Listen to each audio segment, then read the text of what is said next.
कहा जाता है धर्मो रक्षति रक्षितः। अर्थ ये हुआ कि जो धर्म की रक्षा करता है, धर्म उसकी रक्षा करता है।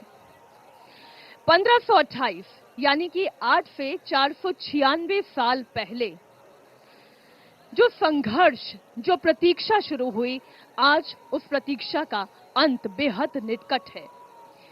राम मंदिर की प्राण प्रतिष्ठा की तिथि और वो क्षण बेहद निकट है। 496 वर्ष यानी कि एक अंदाजा मानकर चलिए, हमारी 7 से 8 पीढ़ियां वो सनातन प्रेमी, वो राम भक्त प्रेमी केवल धर्म की रक्षा में ही जिन्होंने अपने प्राण त्याग दिए, उन सभी में हमारी पीढ़ी सबसे सौभाग्यशाली है जो इस राममय आनंदित माहौल का उत्सव मना रहे हैं।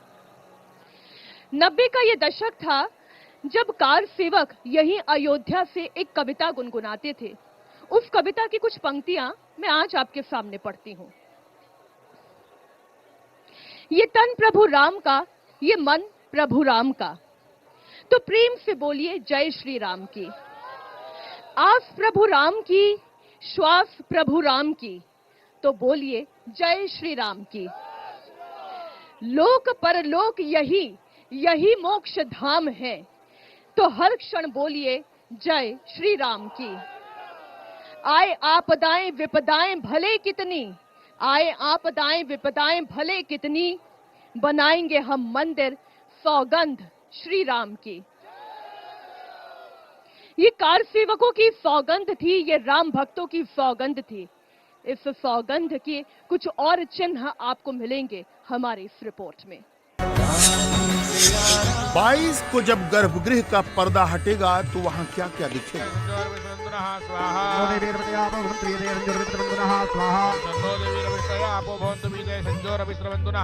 विश्व की सबसे सहिष्णु सभ्यता, सबको स्थान, सबको मान देने वाली सबसे पुरातन संस्कृति, एक लंबी कानूनी लड़ाई लड़ने के बाद अपने मर्यादा पुरुषोत्तम भगवान श्री राम की प्रतिष्ठा करने को आतुर है।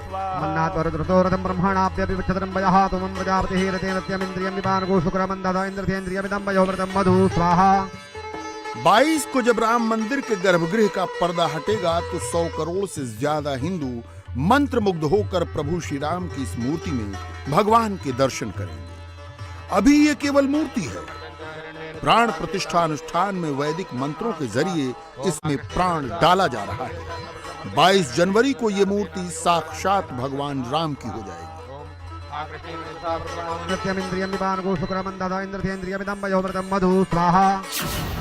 गर्भगृह का पर्दा हटेगा तो इस मूर्ति में राम के साथ भगवान विष्णु के दशावतार के दर्शन होंगे।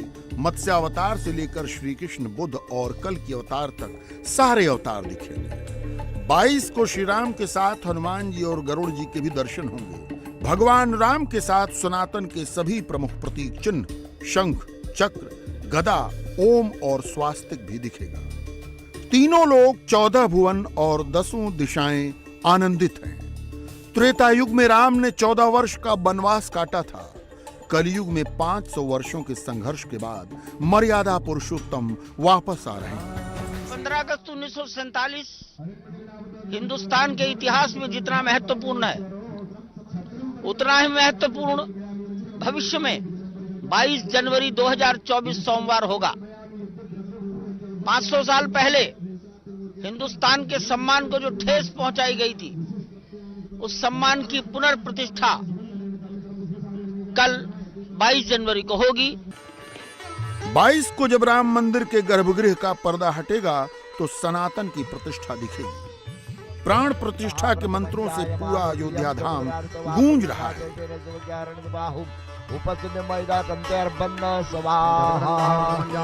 22 को जब पर्दा हटेगा तब वहां पढ़े जा रहे वैदिक मंत्रों को पूरी दुनिया सुनेगी।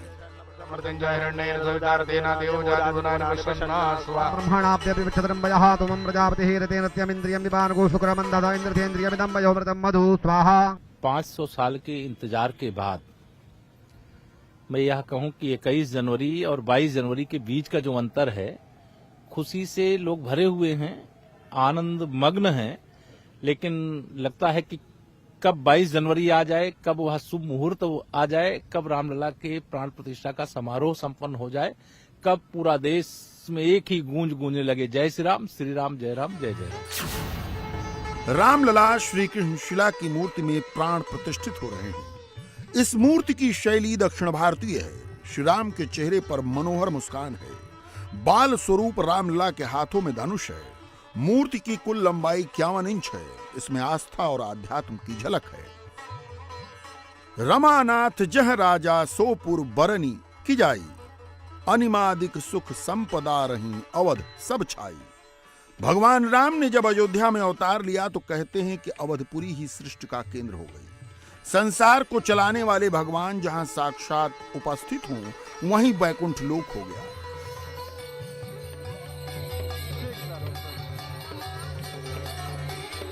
अयोध्या की सज धज आज ठीक वैसी ही है। अयोध्या में साक्षात प्रभु श्री राम आ रहे हैं और अपने आराध्य का स्वागत करने के लिए अयोध्या नित नूतन श्रृंगार कर रही है।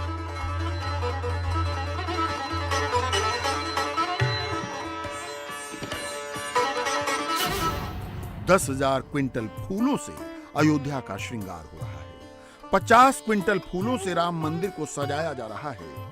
रामलला के चरणों पर 9 क्विंटल फूल अर्पित किए जाएंगे। तो आप जरा देख लीजिए, ये माताएं हैं, उज्जैन से आए हैं और गाना चल रहा है, मोहे चढ़ गया भगवा रंग रंग। सब यहाँ डांस कर रही हैं, भगवान के सामने नृत्य के जरिए अपनी भावनाओं को प्रदर्शित कर रहे हैं। अयोध्या में सचमुच की दिवाली है। राम का मंदिर जगमग है। प्राण प्रतिष्ठा यज्ञ की पूर्णाहुति 22 जनवरी को हो। प्राण प्रतिष्ठा का विधि विधान 6 दिनों से लगातार चल रहा है। समापन से एक दिन पहले रामलला को विशेष स्नान कराया गया। 114 कलशों में रखे जल से श्री रामलला का अभिषेक हुआ। इन कलशों में था क्या, नोट कर। 114 कलशों में दूध, दही, घी, शहद, चीनी, गोमूत्र, गोबर, नाना प्रकार के रत्न, पंचरत्न, नवरत्न, हिंदू तीर्थों के जल, कई तरह की औषधियां, पवित्र वृक्षों के पवित्र पत्ते और उनकी छाल से बना काढ़ा रखा गया। पूजा की इन पवित्र सामग्रियों से राम मंदिर के गर्भगृह में रामलला का अभिषेक हुआ। इस बीच यज्ञशाला में वैदिक मंत्रों का उच्चारण होता है।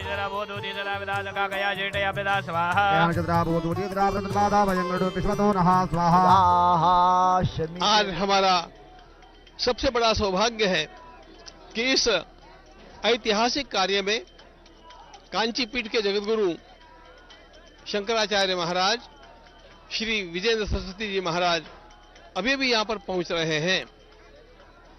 यह सारा धार्मिक विधि का जो काम यहाँ पर किया गया, यह उनके ही मार्गदर्शन में किया जा रहा है। उन्हीं के द्वारा चयनित हमारे आचार्य दीक्षित जी इस कार्य को संभाले हैं। कांची कामकोट पीठ के पीठाधीश्वर जगत गुरु शंकराचार्य स्वामी विजेंद्र सरस्वती भी अयोध्या धाम पहुंचे और राम मंदिर में हो रही प्राण प्रतिष्ठा का विधि विधान देखने के बाद इससे अपना आशीर्वाद दिया।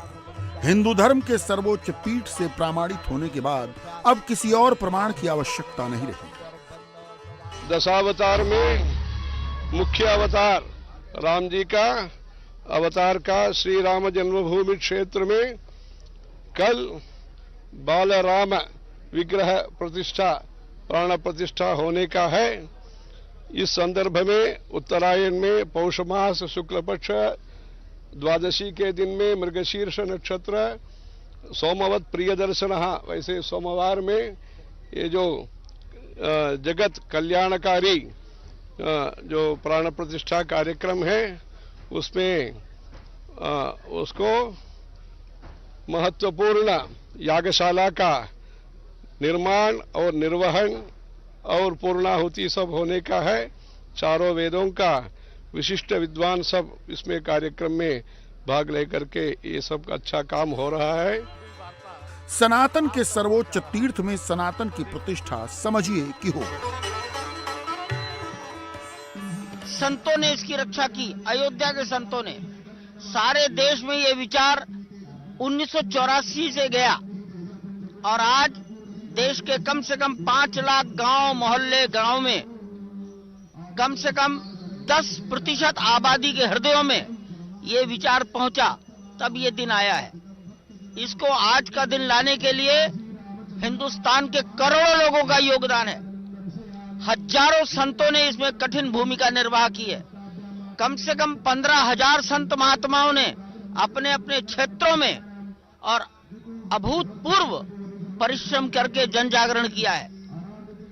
ये किसी एक आदमी का काम नहीं है। मेरी भूमिका समुद्र में पानी की बूंद। 22 जनवरी का दिन अयोध्या के लिए ही नहीं, पूरे भारतवर्ष के लिए, भारतीय संस्कृति के लिए यादगार दिन होने वाला है। अयोध्या में वो दृश्य दिखेगा जिसके बारे में अब तक आपने या तो शास्त्रों में पढ़ा होगा या जिसकी कल्पना को कुछ टीवी सीरियल्स में देखा होगा। 22 को अयोध्या में वो सब दिखेगा जो इससे पहले वास्तविक जीवन में कभी किसी ने नहीं देखा।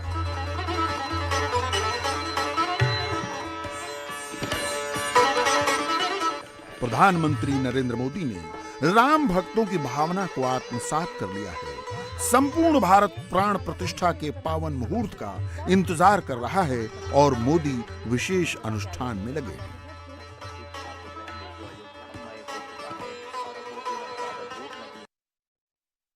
पहले नरेंद्र मोदी राम परिक्रमा कर रहे हैं। पंचवटी से होते हुए रामेश्वरम, फिर राम सेतु और अब अंतिम गंतव्य अयोध्या। राम की नगरी पहुंचने से पहले नरेंद्र मोदी उस स्थान पर पहुंचे जहां राम की वानर सेना ने सेतु बंधन किया था। धनुष कोटि को प्रणाम करके नरेंद्र मोदी ने अयोध्या के लिए प्रस्थान किया। प्रधानमंत्री के विशेष अनुष्ठान का 11वां और अंतिम दिन 22 जनवरी को पूरा हो रहा है।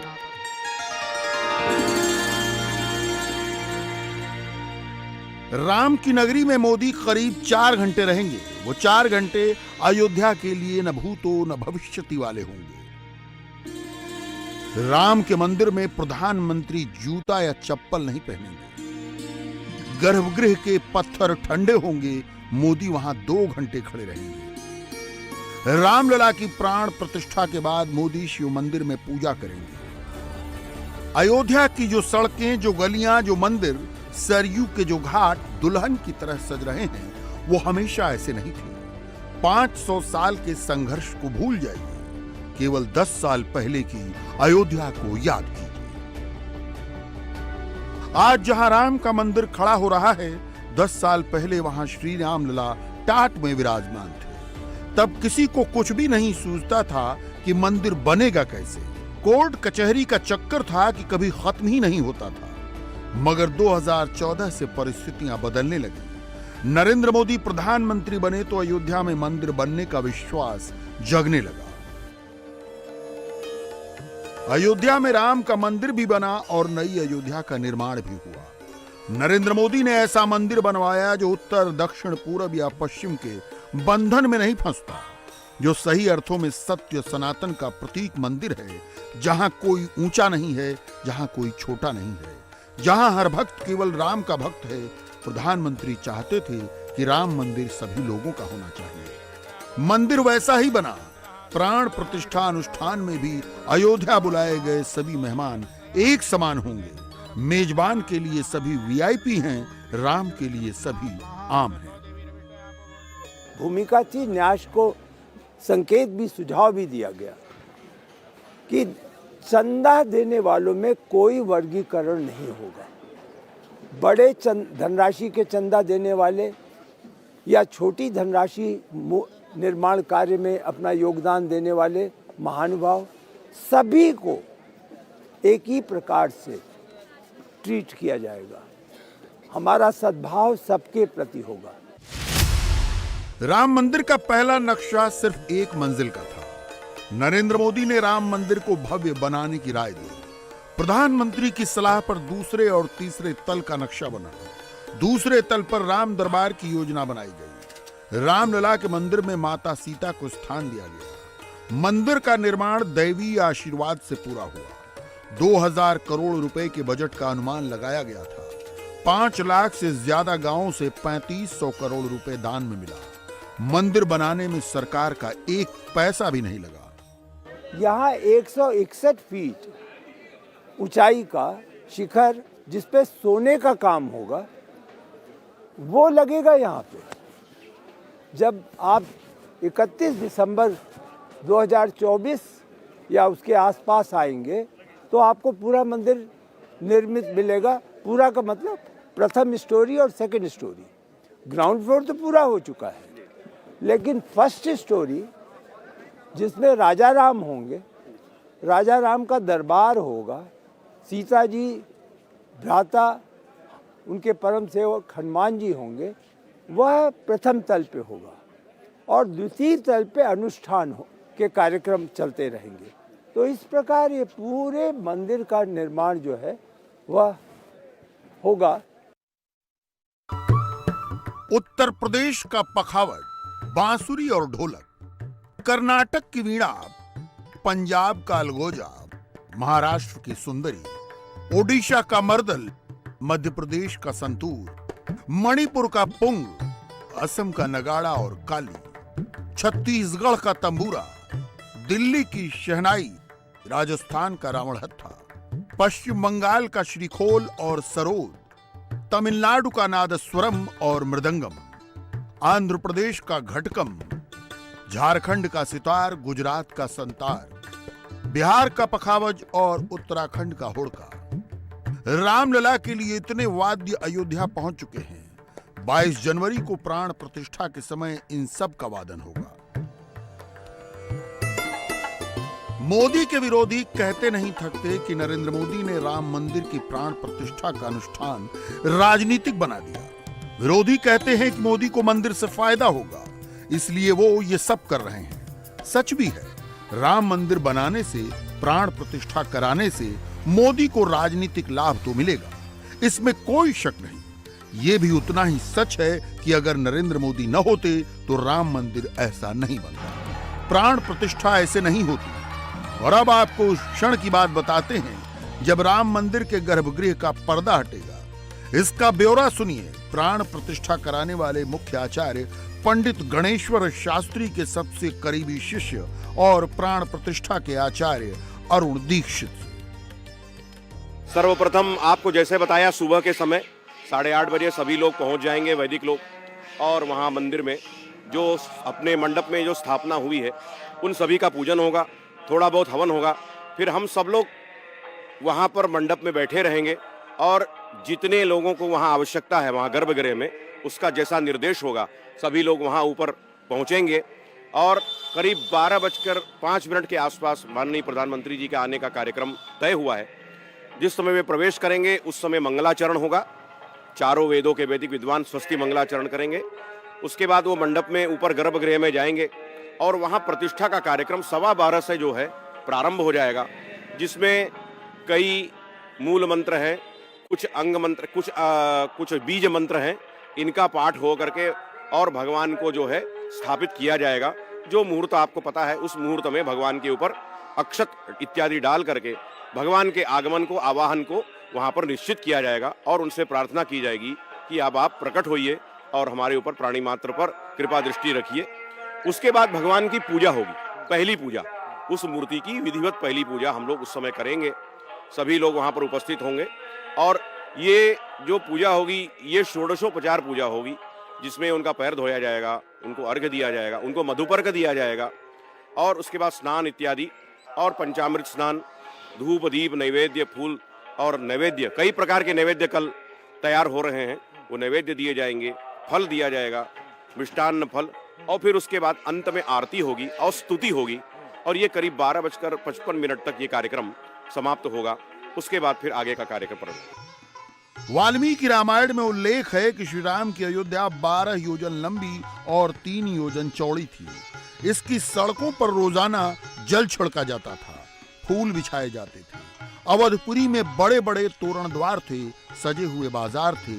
नगर की रक्षा के लिए सभी प्रकार के अस्त्र शस्त्र से सुसज्जित सेना थी। दुर्गम किले और अगम खाई थी, जिस कारण शत्रु कभी अयोध्या तक पहुंचकर उससे युद्ध करने की हिम्मत भी नहीं जुटा पाते थे। आज की अयोध्या देखकर बिल्कुल यही लगता है कि राम की नगरी में नरेंद्र मोदी ने त्रेता युग वाली अयोध्या की प्रतिष्ठा करा दी है।